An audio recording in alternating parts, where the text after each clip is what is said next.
சிந்திப்போமே. 1704 ஒருவலும் உரலும் அவன்தன் திருவடியே. ஸ்ரீ கச்சியப்ப மாமுனிவர் விளக்குகிறார். ஏ நெஞ்சமே, பஞ்சாக்கர தேசிகனின் அருள் வழி அல்லாமல் ஆன்மா எந்த ஒன்றையும் சேருவதோ விலகுவதோ இயலாது.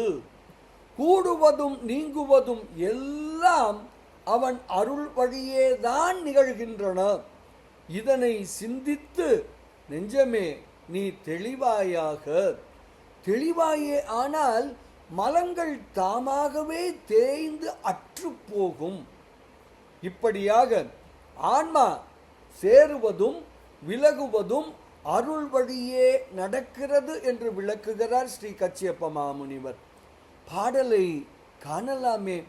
மறுவது ஒன்றை அரிது பஞ்சாக்கரவான் பொருளின் அருள் வழி அன்றி ஒருவலும் ஒன்றை அரிது மன்ற.